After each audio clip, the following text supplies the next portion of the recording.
Bonjour à tous, j'espère que vous allez bien et on se retrouve aujourd'hui avec un nouveau maquillage qui va être cette fois-ci sur les tons violet, or, bordeaux. Donc ça va être celui-ci et on va le faire avec la fameuse palette Ultimate Utopia de NYX que je vous avais présentée il y a quelques temps.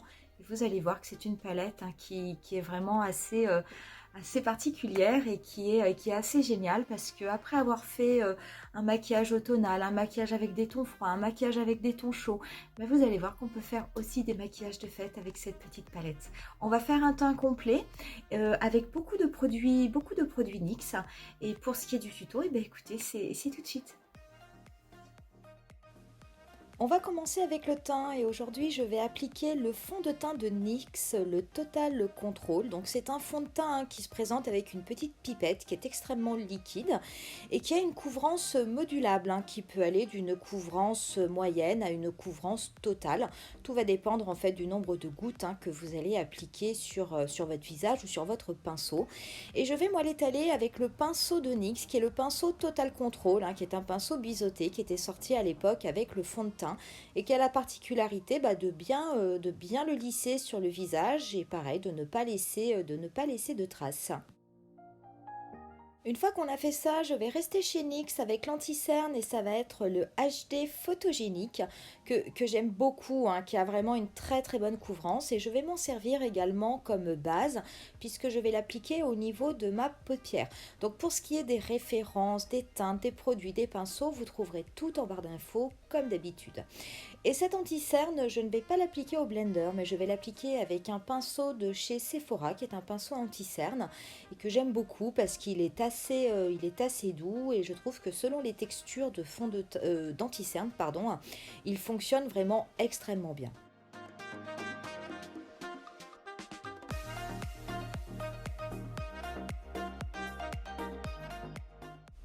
On va passer ensuite à la poudre et je serai toujours chez NYX avec la Stay Matte But Not Flat.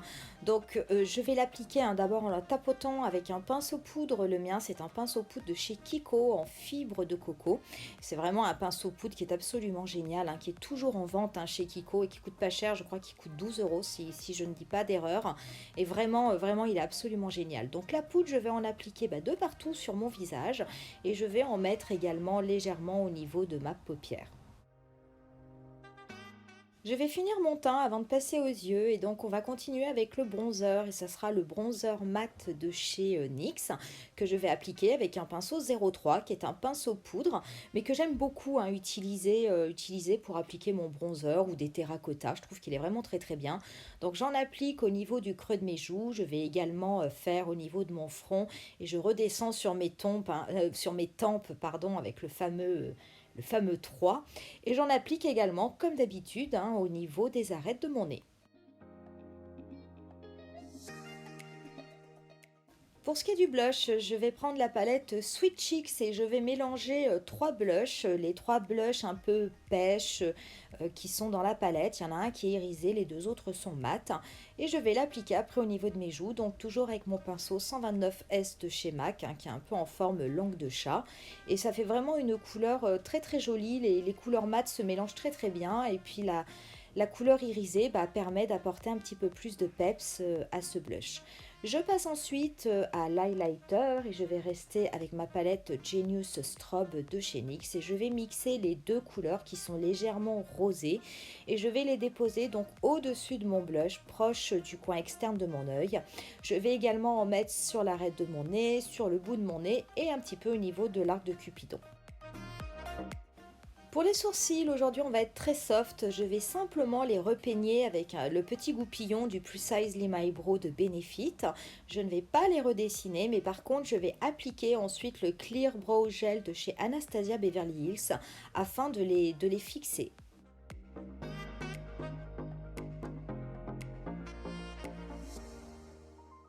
Et on va pouvoir maintenant passer aux yeux avec cette sublime palette que je retrouve vraiment avec plaisir. Donc je vais commencer par prélever la teinte numéro 3, qui est vraiment une teinte couleur peau, hein, et je vais m'en servir avec un pinceau fluffy pour l'appliquer sur la totalité de ma paupière fixe. Et ça va m'aider à dégrader les fards ensuite, hein, puisqu'on va travailler quand même avec des couleurs violettes et que ce sont des couleurs qui ne s'estompent pas facilement. Donc d'avoir cette couleur, bah, ça va me permettre de beaucoup mieux estomper, de beaucoup mieux faire mon dégradé. Je vais prélever ensuite la teinte numéro 5 avec un pinceau Crease qui est un pinceau 06 de la collection de chez Sephora, et je vais m'en servir en fait comme teinte de transition. Donc je vais l'appliquer au niveau de mon pli paupière en faisant des mouvements de va-et-vient, et je vais remonter un petit peu plus haut que mon pli paupière, hein, comme d'habitude, de façon à garder du maquillage visible lorsque je vais ouvrir mon œil. Pour ce qui est du coin externe, je vais légèrement étirer cette couleur de transition en la rapprochant vraiment de la base de mon sourcil. Une fois que j'ai fait ça, bah, je garde le même pinceau et je prends la même teinte et je vais m'en servir pour l'appliquer au niveau de mon ras de cils inférieur. Donc je vais faire la totalité de mon ras de cils inférieur en faisant bien attention au niveau du coin externe de connecter en fait la couleur avec la forme que j'avais commencé à étirer juste au-dessus. Je vais prendre ensuite la teinte 14, hein, qui a un violine mais relativement clair. Je vais rester avec le même pinceau et je vais l'appliquer tout d'abord en tapotant au niveau du dernier tiers de ma paupière mobile. Donc je l'applique en oblique et après je vais commencer avec des petits mouvements circulaires à l'estomper, hein, de façon à ce que la couleur soit un petit peu plus homogène. Et je vais ensuite, sans prélever de matière, une fois que j'ai estompé, je ramène mon pinceau au niveau de mon creux paupière afin de commencer à l'intensifier un petit peu plus. Donc là, je suis sur ma teinte intermédiaire. Donc je ne vais pas remonter aussi haut qu'avec ma couleur de transition parce que je ne veux pas complètement recouvrir la teinte rosée que j'ai mis au début. Mais donc je me sers vraiment de cette couleur pour commencer à travailler au niveau de la paupière mobile. Donc je travaille l'extérieur, hein, en faisant bien des petits mouvements pour de va-et-vient de façon à commencer à préciser la forme en V, et je ramène au niveau de la paupière mobile. Je vais prélever ensuite la teinte 40 avec un MAC 217 et là ça va être ma teinte d'intensité. Donc c'est vraiment, j'avais l'impression dans le godet que ça ressemblait à un prune aubergine. En fait c'est vraiment un vrai violet mais très très intense et très foncé. Donc je l'applique tout d'abord donc au niveau du dernier tiers de ma paupière mobile en oblique et en tapotant. Je vais me servir de la tranche de mon pinceau de façon à repréciser ma forme au coin externe, hein, pour garder ma forme en V. Et je vais me servir de la tranche du pinceau de façon à dégrader cette couleur au niveau de mon pli paupière. Donc je fais des mouvements de va-et-vient et je fais des petits mouvements circulaires, mais eux uniquement au niveau du dernier tiers de ma paupière mobile, de façon à ce que la couleur soit uniforme au niveau de ma paupière. Donc il faut faire attention, là on est sur un violet, c'est une couleur où on peut très très rapidement avoir des taches ou des marques ou des barres. Donc c'est vrai que c'est une opération qui est un petit peu plus longue, un petit peu délicate. Et moi, si vous voyez une différence de teinte, j'en profite pour vous le dire, hein, au niveau de la couleur violette proche de mon pli paupière, c'est normal parce que j'ai une petite cicatrice sur la paupière, mais ça n'est pas un problème avec le fard. Une fois que j'ai fait ça, je vais venir nettoyer ma paupière mobile. Donc je vais prendre un petit peu d'anti-cerne et puis un pinceau en fibre synthétique assez plat et donc assez précis, et je vais commencer à la nettoyer. Donc je pars du coin interne et je vais faire les deux tiers de ma paupière mobile. Donc je ne recouvre pas du tout la teinte d'intensité qui est mise sur le tiers externe, et je fais attention, je ne remonte pas plus haut que mon pli paupière, hein, et cette zone qui est nettoyée, c'est celle où on va déposer les paillettes couleur or. Je prends donc du coup mon fameux pinceau E210 de chez Urban Decay spécial paillettes et je prélève cette teinte. Sachez que vous pouvez aussi l'appliquer au doigt. Moi cette teinte je ne l'applique pas mouillée, je vais la travailler, c'est un fard sec, hein, que j'applique, mais honnêtement vu l'intensité et la pigmentation, je pense que le travailler mouillé n'est pas utile. Donc je vais les déposer tout d'abord parce qu'il y a quand même quelques chutes, et après avec mon pinceau, je vais simplement l'estomper de façon à ce qu'il y en ait bien sur toute la partie où j'avais déposé l'anti-cerne. Je reprends ensuite mon MAC 217 avec la couleur 40 qui était la couleur violet profond, et je vais m'en servir pour dégrader le violet avec le or au niveau du coin externe de ma paupière mobile. Et j'en profite également pour repréciser mon pli paupière, puisqu'en fait, l'anti-cerne avait un petit peu mangé la partie violette.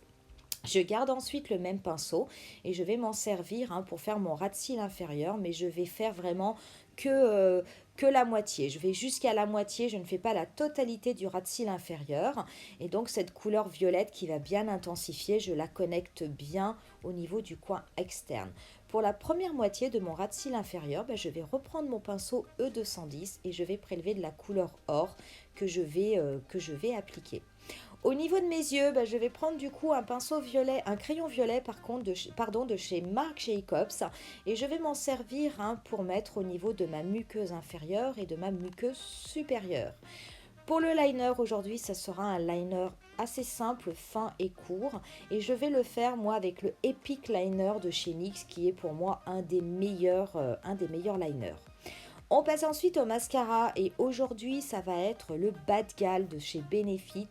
Donc c'est un mascara vraiment qui va apporter beaucoup de volume et qui va peigner un petit peu les cils en forme d'éventail sur le coin externe. J'aime vraiment beaucoup ce mascara, il a un très très beau rendu.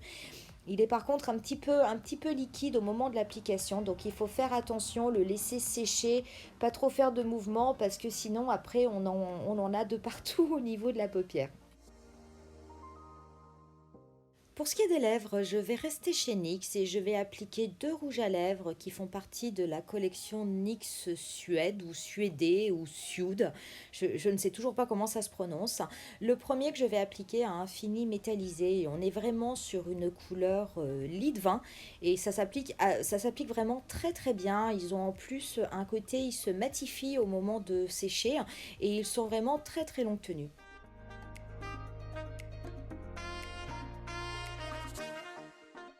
J'applique ensuite au centre de mes lèvres un autre NYX Suède, mais qui va être dans une teinte plus claire, plutôt bois de rose, afin d'éclaircir le creux des lèvres.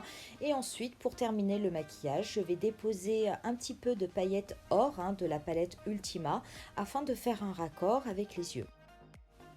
Je passe ensuite un petit peu de Fix Plus de chez MAC et on en aura terminé. Voilà pour le look final, donc avec des couleurs violette, bordeaux et or. Et vraiment cette petite palette, cette grande palette de NYX, mais je vous rappelle qu'elle existe également en format mini avec tous les principaux fards de la palette, dont les fards dont je me suis servie aujourd'hui. Les couleurs se travaillent relativement bien que faites attention avec le violet foncé, c'est vrai que j'ai eu du mal. Il a quand même fallu que je passe plusieurs fois, ça avait tendance à faire un petit peu des taches. Mais sinon, voilà, c'est une palette qui se prête vraiment à énormément de styles. Donc j'espère que ce maquillage vous plaira. Si c'est le cas, n'hésitez pas à me le dire en commentaire. Et puis nous, on se dit rendez-vous à demain pour un nouveau tutoriel sur les maquillages de fête. Et je vous laisse avec quelques photos du look final. Bye!